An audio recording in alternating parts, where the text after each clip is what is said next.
Elias slammed his ration token on the A counter. neighbor knocks and Marta's whispers hand that paused groups on are the ledger leaving and a she cart looked can up take them without past surprise. town. Short this week, she said, tapping a Hello. cramped column with a finger stained by ink.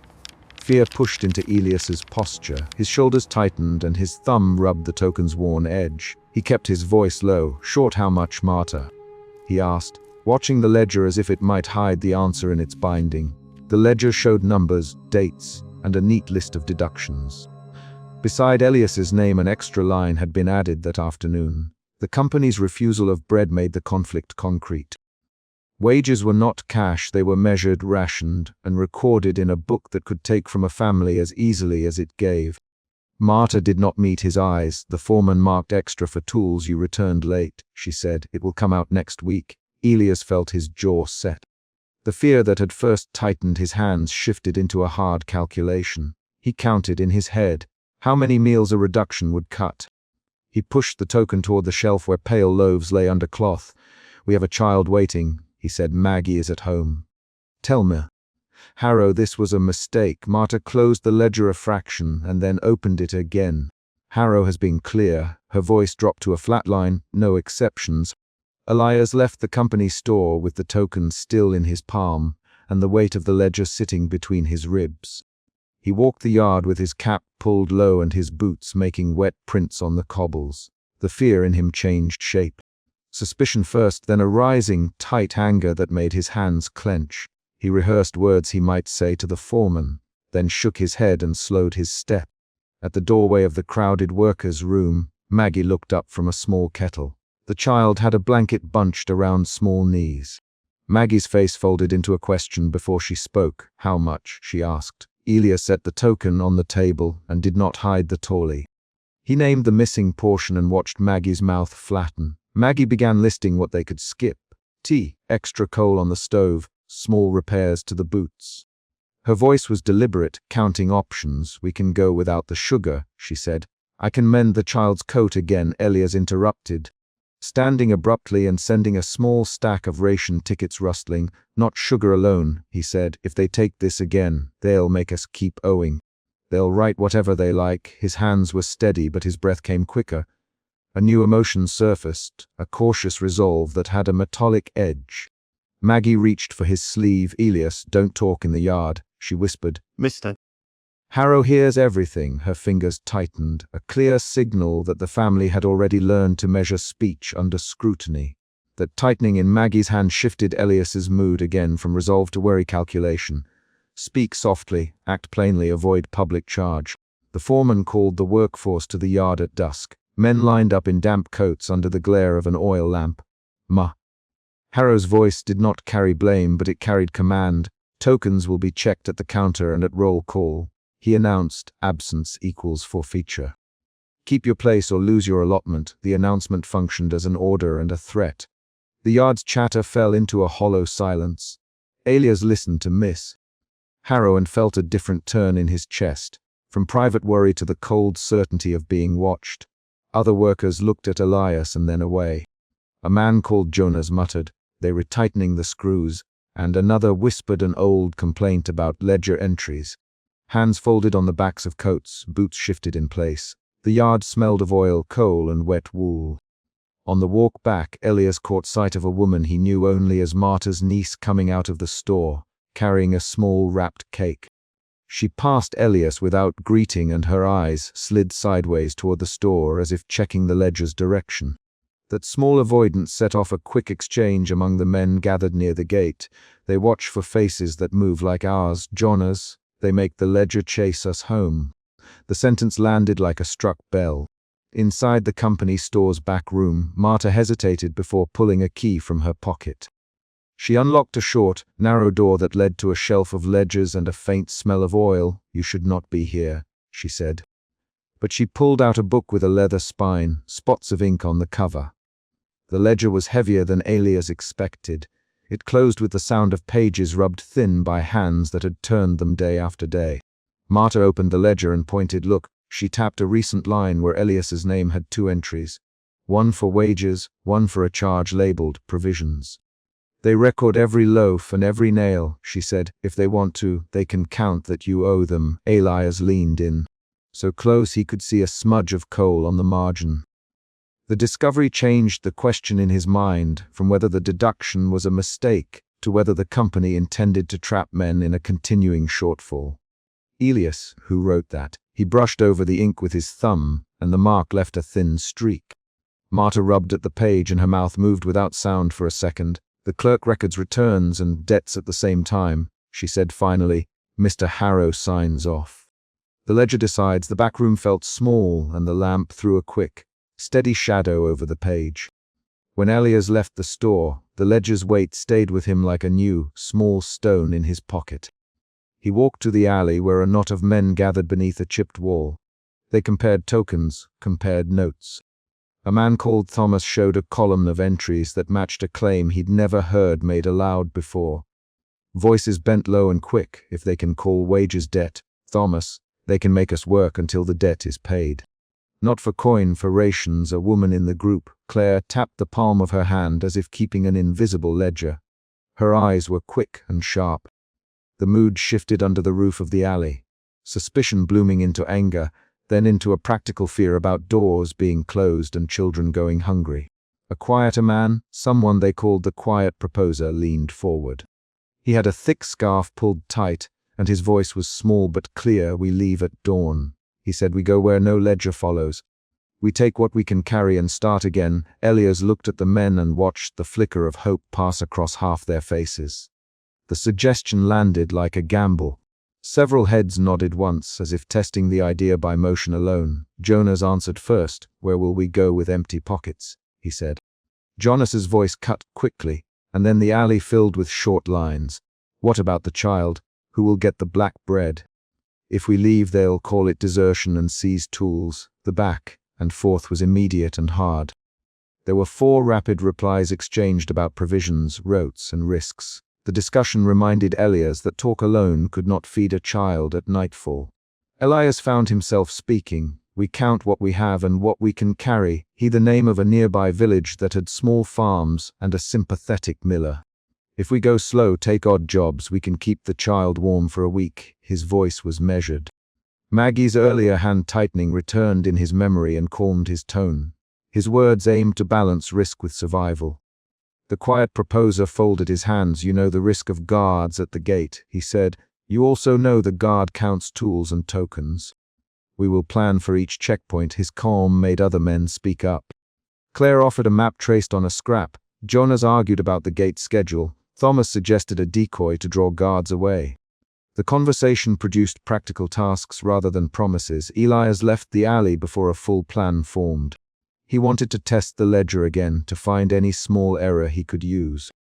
He needed a provable mistake, a line that could be shown to a magistrate, or at least to spread doubt through the clerk's record. Doubt had taken root in him, and it changed into an investigative patience. Look for handwriting, dates that did not match deliveries, numbers that jumped between pages. At dawn the following morning, a small group gathered with their few bags. Elias stood among them and watched Mir. Harrow at the gate, a silhouette in a heavy coat with a clipboard. The group moved toward the gate with careful steps. Each man kept his head down. The first external event of the day was the creak of the gates as a guard swung them open to let in the morning shift. Me. Harrow stepped forward and clapped once. Hold, he said, and his voice cut the line. Who are you? Name yourselves and hand over tokens for inspection. The guard behind him came closer and put a gloved hand on the strap of his baton. The group faltered. Elias felt his palms slick under his cap, and the old fear as sharp as a cut, returned. But it now mixed with a stubborn refusal to be shuffled without resistance. Jonas answered, blunt, we are leaving. Harrow, he kept his posture square. There was a quick back and forth. Miss. Harrow accused them of desertion. Jonas accused the foreman of theft by ledger. The exchange became an interrogation. 3 rapid questions and replies flew between Harrow and the workers. Harrow demanded names. Jonas repeated charges about deductions. Harrow called for the clerk. The scene tightened as a guard seized a sack from a man's shoulder and turned the contents out onto the cobbles. The guards moved to take tokens and tools. One of them shoved a sack aside and found a lunch pail. Another man cried out as a bundle of clothes was flung down. Elias tried to step forward and Mir. Harrow put a hand across his chest, back Elias. Harrow, you know the rules. You know what happens to those who leave. The warning functioned as both threat and order. Elias dropped his gaze and let his hands fold around the strap of his satchel. A struggle broke out over a bundle of tokens. The quiet proposer pushed past a guard, and the guard grabbed his arm. A short scuffle of voices rose. Let go! You can't take that. Call the clerk! The confrontation lasted only moments, but it was decisive. Guards tore out pockets, and pockets released tokens into rough hands. Tools clattered onto the cobbles. The suddenness of the seizure made Maggie's earlier calculation concrete. Leaving could cost them not only the chance to escape, but the last of their provisions. Elias moved before he thought and threw his full weight into a shove that connected with a guard's shoulder. For a second, bodies moved in a tangle, and then a blow landed across Elias's knuckles. He felt the sting and tasted copper. A rapid exchange of 3 short lines occurred between him and Mr. Harrow. Elias demanding the return of tokens, Harrow answering that desertion forfeited them, Elias insisting on looking at ledgers. The clerk arrived with a thin smile and a ledger under his arm. The clerk opened the book and read entries aloud. These tokens were marked forfeited at 2 p.m. For absence, he said. Tools seized are owed to the company for collection. His voice had the flatter tone of someone reading numbers. The announcement resolved the immediate question. The company had recorded the seizure as lawful. A twist appeared then. As the clerk turned to a later page, Jonas muttered that the handwriting on the 2 p.m. line did not match the clerk's usual script. Heads turned to the ledger. Claire tapped the edge of the page and said, "This isn't his hand." The single, concrete observation reoriented the crowd.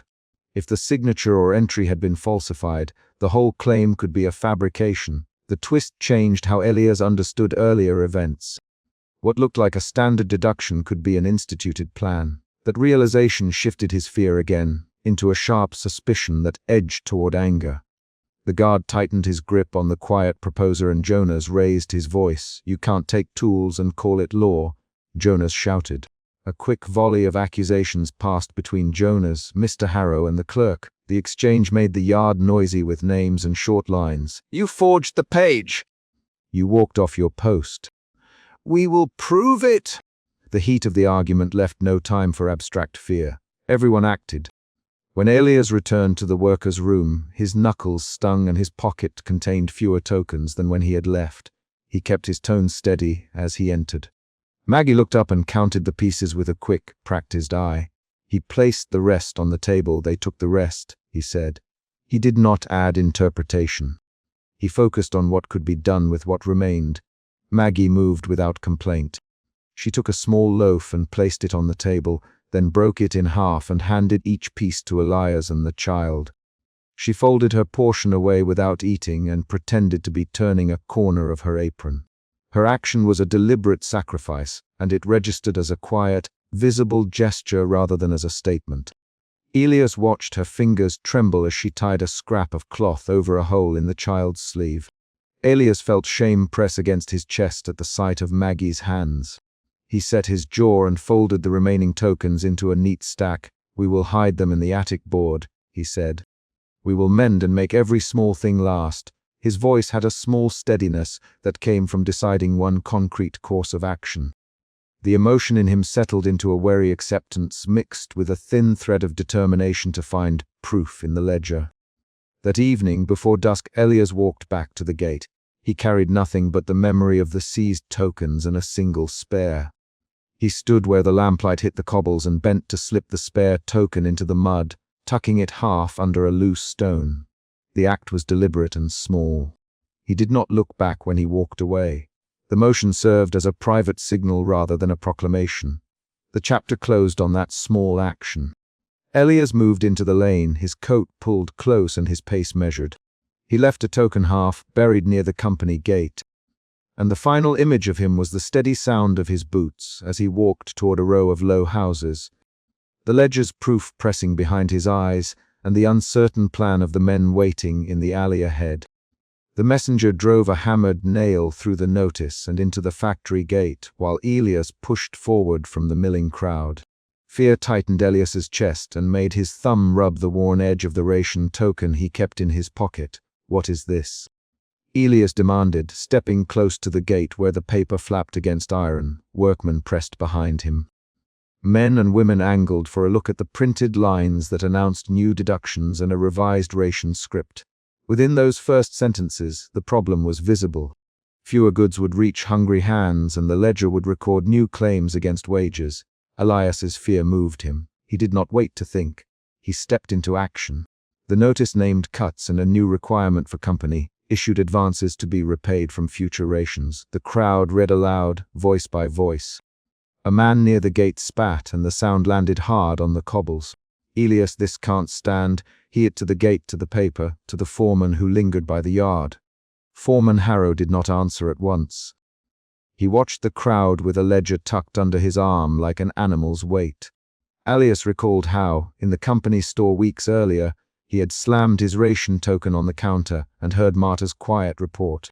He remembered Marta tapping a cramped column with an ink-stained finger and saying, "Short this week." He kept that memory concrete. The sound of token on wood, the smell of ink, the curve of Marta's hand as she set the ledger closed. Elias knew two things then. 1. The company treated rations as part of a running account. 2. The ledger could be changed by someone sitting in a warm office. Those facts turned suspicion into anger within Elias. He walked up to the gate and called, "Foreman Harrow, explain this now." People around him repeated his demand. Rosa stood at the edge of the press, her arms crossed, listening with a child's shawl over her shoulder. Rosa's presence mattered. Elias kept thinking of her and their two small children. The fear in him shifted into urgency. He needed clear numbers. He needed coal and bread. Harrow's voice arrived like a flat stone. "Advances noted, deductions approved by management," he said. "Elias, who signs for this?" Harrow tapped the ledger and said, "Records speak for themselves." The ledger was a silent threat in Harrow's hands. Workers edged closer and a woman near the gate muttered, "They will take the roof next." That suggestion made Elias's jaw tighten. The second emotion shift came fast. Anger rounded into determination. After the gate, Elias moved toward the company store. The street stank of coal and wet wool. Lamps burned in shops and a damp wind pushed thin smoke along the eaves. At the counter, Marta stood with a ledger open and a pencil tucked behind her ear. Elias's arrival nudged a woman at the counter to lower her voice. "Marta," Elias, placing his token on the worn wood. Marta's hand paused the way it had in the memory. Finger moving to a cramped column, ink smudging her fingertip. "Elias." Marta replied without surprise, "Short this week." "Advances taken on account." Elias leaned in. "Show me the ledger," he said. Marta closed the ledger with the slow, habitual motion of someone who had closed it many times. They stood with the ledger between them. Elias watched the numbers as Marta turned pages. The accounts were written in neat, narrow columns. Some entries were stamped "Advance," other lines bore the foreman's initials. Elias tapped a column and read aloud, 30 shillings advance, 60% deduction. His voice did not lift. It was measured and steady. Marta did not meet his eyes. She traced a neat line with her pencil and said, "Orders from management. We record what we are told." Elias put his hand flat on the page. He pressed a palm to the paper like a man bearing down on an accusation. He felt the ledger's weight as if it were the weight of a house. "I will not let our children starve because a line says so, Elias." Marta closed the ledger and slid it away. "You know how it works, Elias. Property held as collateral. Cottages listed in the ledger, those details returned the group from a general grievance to a precise danger." The third emotion shift arrived quietly. From determination into dread, Elias's posture faltered. Elias left the store with fewer answers and a heavier uncertainty. He and Rosa met at the small rented kitchen a little after dusk. The kettle was cold on the hob. 2 plates sat clean on the table.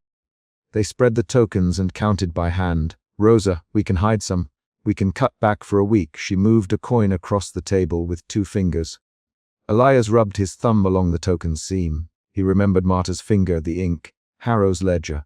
Fear was still with him, now braided with the heat of decision. They listed options out loud. "I can work overtime, Elias." Rosa shook her head. "Overtime is scarce and it costs more in coal for the walk." They argued in short lines, each voice pushing the plan forward. Where to find odd jobs, whether to pawn the watch, whom to ask for help. The third beat shifted into a quiet build that held more fear and more resolve. At night a backroom meeting gathered above the tavern. Men and women sat on hard benches, shoulders close. The meeting began like a whisper and grew into a discussion with names and plans. Elias listened while others spoke. Thomas, a miner, suggested a mass refusal to accept advances. Anna, who mended boots, argued for a coordinated walkaway. If we walk, Thomas, they will lock the doors and take the lodges. Anna shot back. They cannot force every family into the street without notice. That exchange ran 3 rounds fast. Voices rose and fell in short bursts. Elias kept his responses brief. We need to know about the houses. If the cottages are listed, then leaving will cost the children their roof. A company representative arrived later that night and closed the meeting with a ledger page. He spoke with a slow cadence and a paper, thin smile. Most cottages are registered. The ledger will show collateral, a woman at the back asked. Registered by whom? The representative tapped the ledger. By the company at time of agreement. Elias felt coldness run along his arms. The knowledge changed tactics. A refusal would not be merely a loss of wages, it would trigger eviction. He found his next emotion shift there. From dread into a pressing, practical fear that forced decisions. That same night Elias returned to the company store to redeem a token for coal and bread. He waited while Marta tallied other accounts. The foreman watched from the doorway. Elias laid the token on the counter. Marta glanced at the token and then at a column. She pushed the ledger across the counter toward Harrow. This account is under review, she said. Harrow stepped forward and tore a small piece from a token kept on a peg. He marked the ledger and said, "No issue until settled." Elias reached for the coal pail. Harrow removed his hand. Elias looked at Marta. "Marta," he said, voice low, "you know us. You know I have 3 mouths at home." Marta's finger hovered over the pencil. She met his eyes for a fraction of a breath, and then looked away. "There is nothing I can do without approval, Marta." Elias did not raise his voice. Instead he moved his hands and voice into negotiation. "Harrow, Elias, put the deduction on my next week's ledger. Let the children have coal tonight." Harrow leaned in. "Sign here, Elias. A promise will be logged." Elias stared at the line. He thought of the ledger's neat columns and of Marta's slow hand. He thought of Rosa's small face when she counted the tokens at the table. He hesitated and then signed with a clumsy, blunt stroke. The signature felt like a binding, his heart beat in his throat. Later, when the workers met and the ledger room confrontation unfolded, the chapter reached its most intense point. A small group of men led by Elias burst into the ledger room at midnight, torches guttered in iron sconces. The ledger lay open on a table where Harrow and a clerk had been working. Elias threw the torn token down on the table. "This is theft by accounting," he said. Harrow's face hardened. He reached for the ledger and for the torn pieces on the peg. "You will leave now," he said. A worker named Thomas stepped forward. "We will not leave until this is fixed, Thomas." The room filled with short commands and sharp replies. Lines of dialogue came fast. "Show us the signatures. There are management orders. Who authorized the advances?" The back and forth ran 5 rounds rapid. "Elias Harrow, who signed for these advances. Name him." "Harrow, a name, Elias. Is he here now?" The clerk looked at Harrow and then reached for the ledger. Harrow snapped the ledger shut and pushed the table back. For a moment the room stilled, and then Harrow tore a token in half and held the pieces up. "Eviction orders will be filed if this does not stop," he said. Elias lunged. He grabbed a ledger page. Harrow shoved him back. A coal, burnished thumb left a smear on the paper. Men pushed and shoved. A lamp tipped. Hot wax ran across the table like a small dark map. In that instant a worker shouted, "They will throw us out in the morning." The group scattered into shouting and a clutch of hands. Elias backed away with a torn half of a token in his palm. He heard someone call his name. He looked at Marta across the room and saw her step forward, lips pressed thin.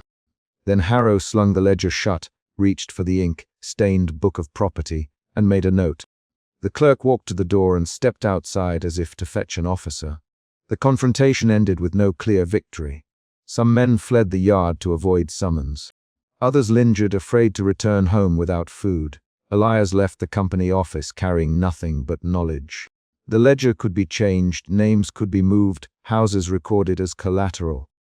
On the way home he saw windows dark, a child asleep with the face turned to a thin pillow. The sight cut him. At the kitchen table before dawn, Elias slipped a torn ration token into a hidden place beneath a loose board. Rosa watched him. Her hands trembled once when she folded a scrap of cloth. They made a quiet pact with no loud words. They set a small plan to seek odd jobs at the docks and to ask a distant cousin for a loan. The middle of the chapter contained a mini cliffhanger when a neighbor knocked at the door with news. An eviction notice had been filed against a family down the lane. Elias opened his mouth to ask who, and then closed it, thinking of the ledger and of Harrow's threat. The knock made everything urgent again. The workers' fears were now confirmed. They spoke in short, practical lines across the table. Who posted it? Rosa, Harrow's clerk, the neighbor replied. Elias stood, then sat. He felt his hands set in their pockets like he was bracing for work. Throughout the chapter, Marta and Foreman Harrow reshaped the story's direction through small, concrete actions. Marta recorded entries without commentary. She closed other people's accounts and handed out goods. When she hesitated, Elias watched her face and read motives by the way her shoulders tightened. Harrow relied on rules and the ledger's physical authority. He barked orders and made notes. When Harrow tore a token, everyone saw the way the paper fell and understood the consequence. Meanwhile, Thomas and Anna and other named workers proposed plans that shifted the group's options. Their suggestions forced Elias to alter his own choices. These interactions kept debate and decision in motion rather than letting Elias act alone.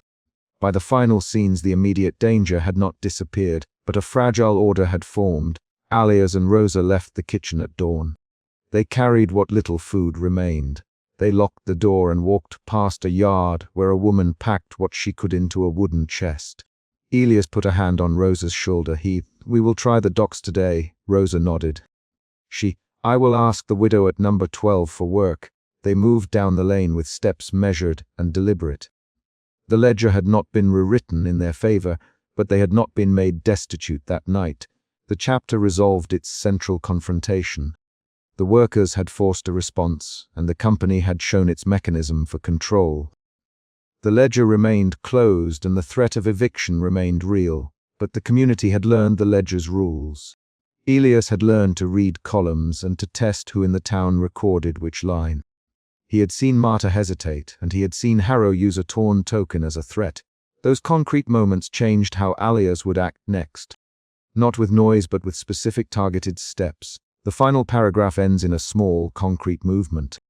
Elias slid the torn piece of token beneath the loose floorboard, closed the board with a firm press, and set the kettle on the hob to boil the scant water he had, listening for the soft clank as proof that, for now, the house held. Elias shoved his way to the counter and dropped the ration token on the worn wood. Marta looked down, then tapped a cramped column with her ink-stained finger and said, "Short this week." Betrayal tightened his jaw. The ledger swallowed months of steady labor and spat back less bread. He felt suspicion first. He had watched numbers move before, but never against his family so plainly. His thumb found the token's frayed string and rubbed until the roughness blunted with heat. The crowd behind Elias breathed around him. He could see Rowan's cap over someone else's shoulder, Anna's hand on the edge of the queue, faces pressed close where the oil lamp couldn't reach. "Elias, Marta, there's a mistake. My wages are the same." He kept his voice low. Marta did not meet his eyes. She tapped the next column. A new line read housing debt and a number that ate 3 weeks of rations. Elias stepped back. He had expected cuts, perhaps a late delivery, a miscount. He had not expected the ledger to name a charge he had never agreed to. He felt anger next, short, hot, a clench from hand to throat. He laid his palm flat on the counter and pushed the token toward Marta, hard enough to make the coin ring. The sound cut through the murmurs. "What is this?" Elias, who added this, he named the problem plainly because the night needed plain answers. "Marta, Mr. Calder had instructions." "It's in the ledger now." Her voice was tired, peat dark. Elias heard the foreman's name and the tightness in the room shifted toward demand. A messenger had once hammered a notice into the factory gate. Elias remembered the nail and the brass seal from the second chapter. That notice had read like law. Now the ledger read like a sentence. Elias's suspicion sharpened into accusation. He shoved his hands into his coat pockets and kept them there until they trembled with the need to move. Outside on the cobbles, the crowd bunched and turned into a small knot. Rowan stepped forward. He had a voice that rubbed at corners, quick and staccato. Rowan, explain Elias, naming him because the group needed named leaders. Rowan, I've seen entries like this before. They slip them in after the weekends. He spat the words cleanly. The foreman, Mixer. Calder stood to one side beneath the lamplight with his coat buttoned to the chin. He lifted his chin when Elias called his name, Mr. Calder, Elias, my token says less. The ledger shows debt I never agreed to. Bring the account out. We will see. The foreman did not step forward. He gestured to a guard instead, and the guard's boots clicked against the cobbles. Faces tightened. Anna's fingers closed on Elias's sleeve. She moved only when he turned to squeeze her hand.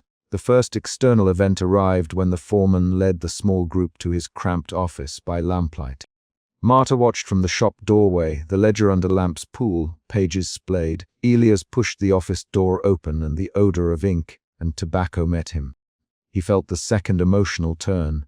Anger blurred toward a cold, searching clarity. He put his hand flat on the foreman's ledger and said, "Open it." Now, his voice was short, each word a hit. Mr. Calder folded his hands like he could fold the question away. "You will not touch company records," he said. The words were meant to stop hands. Elias's reaction was a physical one. His shoulders hunched and then squared. He reached for Rowan's arm. Rowan looked at him, eyes quick. "If he refuses, we fetch the ledger ourselves." Rowan. The line crackled like a snapped rope. They were allowed only grudging access once a small committee formed. Marta came out from behind the counter with a lamp and 2 coins of reluctance. The committee, Elias, Rowan, and a thin woman whose name Elias did not know but whose small face was set in determination, sat at the foreman's single table. Elias set his token beside the ledger like a dare. The discovery was the pivot. A newly inserted column labeled in cramped handwriting, "Housing debt," and beneath it, numbers that ate previous entries. Weeks that had shown full rations now showed deductions. Elias tapped the line with the tip of his finger until Marta's ink smudge met his nail. He read amounts aloud. "This can't be right. Anna," her voice flat and small as if fear edged it. She came close enough to see the ink. Elias looked at her and found his voice lower. "They charged us for repairs they never made," he said. "They charged for slates that never left storehouses. They charged us for a stove payment that the company said was optional." His anger shifted. Heated and now threaded with a dangerous fear that the ledger could be written to erase their means to live. Rowan leaned forward. "Calder, who signed these?" He spoke quickly, slicing. Calder did not answer directly. "Orders came from management," he said. "We adjust according to company policy." The committee felt the next emotional change. Doubt in procedure to sharpen suspicion about method. Elias's palms went slick. "Show us the day entries. Show who approved each column." The foreman gestured to a sealed desk drawer. A guard stepped to the drawer and drew the key with a slow motion that spoke of control. The guard's hand hovered over the lock, and for a beat the room held its breath. When the drawer opened, Rowan grabbed the pages and flipped them. He read aloud a notation that had not been there the week before. A line about rebates to the company store, retroactive charges, and a signature in a hurried hand. Elias caught the name, and it fit the shape he expected. An accountant who doubled as enforcer. The small committee felt the room tilt. Their situation was no accident. It was a choice made from the company's desk. Rowan's voice rose. "You can't do this," he said. The name, Calder. "You can't put debts on us after the fact." Calder's jaw tightened. He pointed toward the window where men waited under the lamplight. "You will not start a scene out there," he said. Elias felt his anger harden into a strategy. Words now needed to be tools, not heat. A worker in the doorway called out a number, a man named Harris who had been present the day supplies came in. He testified that the slates had gone to the repair crew but not to the lodgings. "Marta, I wrote things as they were given me. If there is a charge here, it comes from above." Elias named the facts in short bursts to keep them sharp. "Then show who ordered it. Show the receipts. Show the signatures." He put emphasis on each demand. The next event came when Rowan stepped toward the door and found a posted notice that had not been there when he left earlier. An order barring certain men from distribution for insolence. Rowan read the paper aloud and cursed under his breath. The foreman crossed his arms. "That is procedure for incitement." Mr. Calder, we will not have unrest. The air between them snapped with the threat of punishment. Elias felt fear then, sudden and practical. It traveled through his limbs like cold water. He thought of Anna and the children and the rent's pressed due. He tightened his hand around his token until the leather string bit his palm. He could imagine the guard taking tokens from a man in the street, and the next morning a child's belly empty, while the ledger smiled at the company. They left the office with the foreman refusing to reverse the charges. Outside, the yard had swollen into a meeting. Men spoke in bursts. A woman shoved forward and demanded to know why her name showed deductions. Someone began to bang on the shop shutters. The foreman's guard moved like iron between grief and action. Elias stepped onto wet cobbles and found Rowan by his side. We can petition the company. Rowan, we can gather signatures. He sounded practical, quick to build method. Elias answered, we petition, and they add another column. He felt anger curl into tiredness. He wanted to shout and he wanted to save his breath for what might do any good. Anna put her hand on his arm. Elias, she said, if they carry this to eviction, what then? Her words were small and large at once. The fifth event arrived at the distribution window before dawn. When Rowan raised his voice to speak about the ledger, Mr. Calder ordered his removal. Company guards seized Rowan's remaining tokens and the crowd grew loud. Rowan! Someone shouted. Rowan tried to snatch his packet back. A guard caught his wrist and twisted, so he dropped the tokens and they skittered across the floor. The clang sounded like a verdict. Elias stepped forward and blocked the guard with his body. Let him speak. Elias. His voice was steady. The guard shoved Elias. The shove made Anna cry out. A woman in the crowd began to chant, naming the ledger and the housing debt. The foreman called for the constable. The constable came with a hat brim low and a ledger of his own that held powers of arrest. There was a short, fast argument then, a set of exchanges that rose and fell like a quick tide. You can't do this, Rowan. You took his tokens. You incited unrest. Calder, you put hands on a guard, the constable said. Two guards tried to move forward. Elias planted his feet and said, you will not take him and shame him in front of us. Bring the ledger out, Mr. Calder. The foreman's mouth thinned. The argument turned violent in a specific, salient way. A guard struck Rowan's shoulder. Rowan swung an elbow. Someone else pushed, and a scuffle broke under the lamplight. In the crush, Elias caught Rowan's forearm and twisted with him to pull the foreman's ledger from where the guard had propped it. The book fell, pages splayed open, ink smudged by a boot. They read the ledger aloud in the street. Names and deductions spread like a map of control across the pages. Men began to shout specifics, months erased, allowances turned to charges. The crowd's tone shifted again from anger into action. Quiet men began counting their tokens, lining them on the stones like votes. Elias found his token with a torn edge. His palm closed around it as if to hold meaning. Outside the yard, the constable stepped in with a warrant brought by management. He began to read a notice of trespass and threatened imprisonment for those who refused to disperse. Elias felt the next emotional turn. The hot anger cooled into a hard decision. He heard the logic of leaving, the small math of what it would take to gather a family and walk out. At the same time, he felt the pull of pride and duty not to abandon the others. The conflict escalated when Mr. Calder ordered the gate shut and called for arrests. Men tried to force the gate. A line of company guards braced.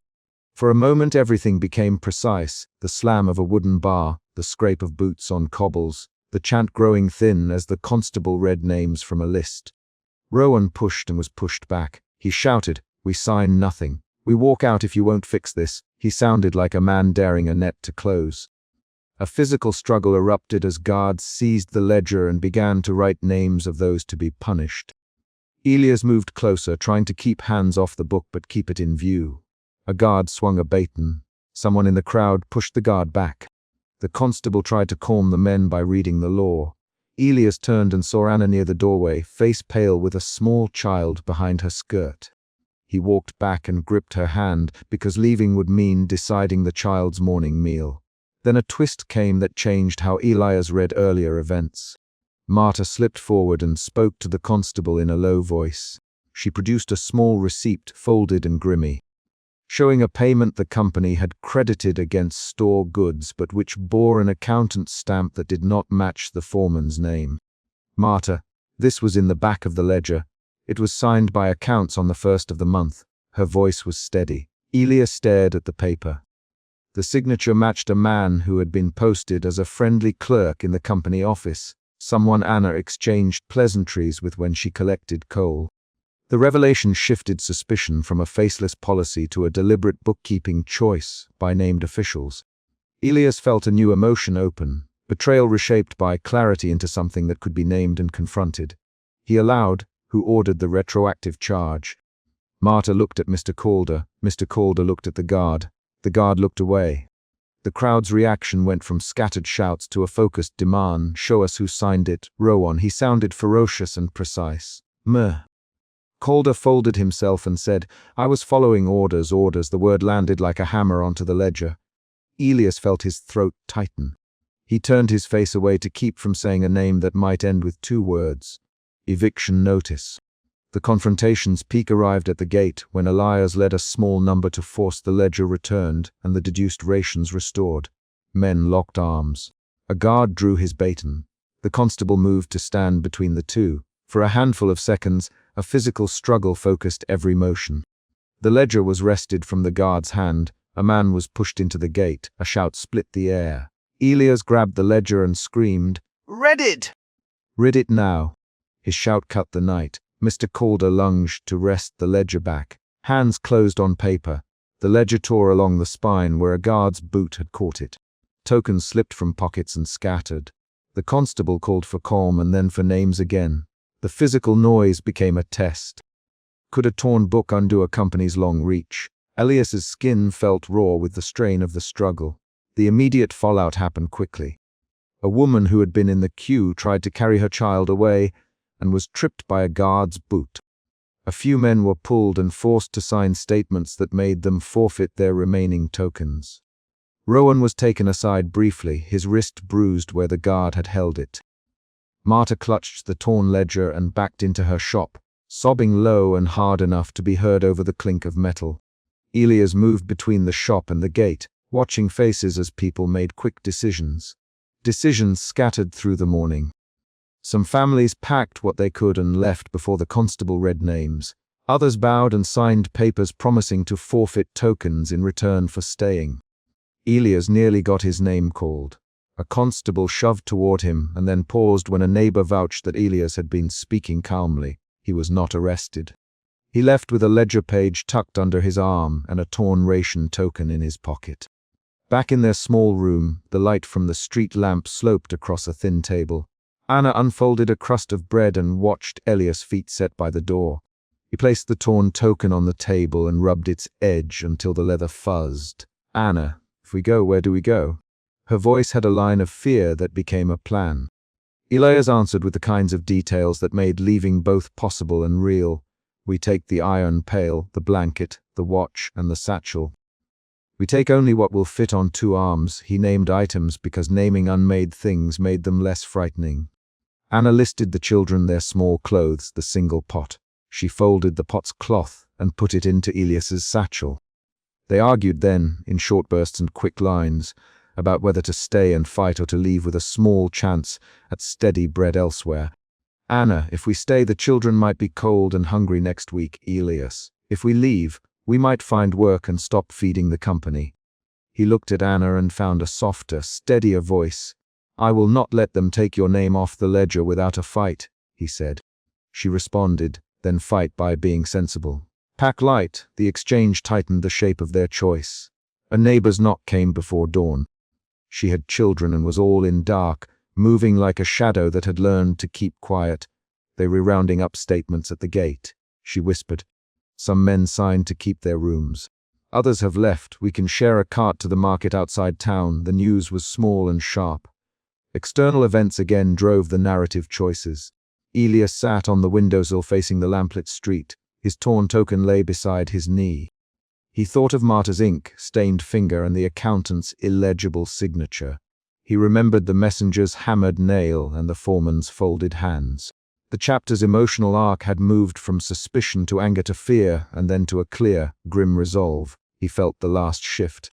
From fighting within the colony to protecting his family by leaving. Anna watched him.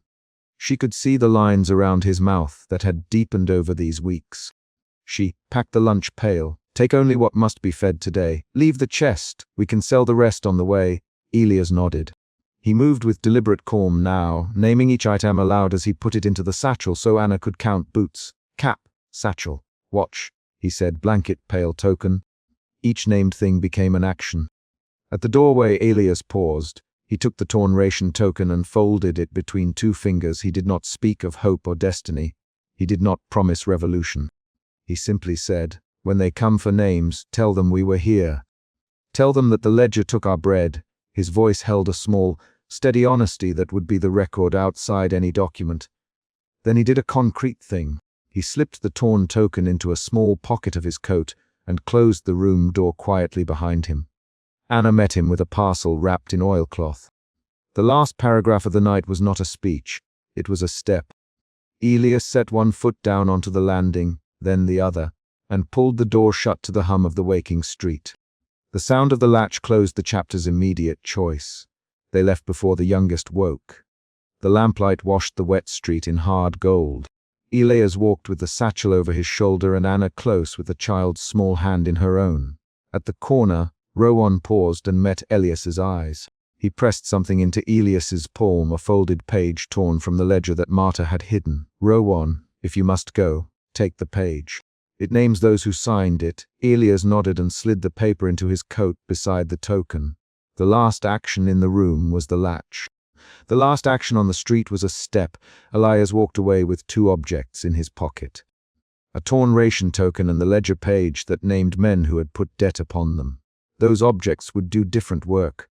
One might secure a small meal today. The other might, in some later, sharp moment, point a finger at those who had signed their names to subtraction. He did not make a vow. He only walked on, the satchel steady against his side and the child's weight light in Anna's stride.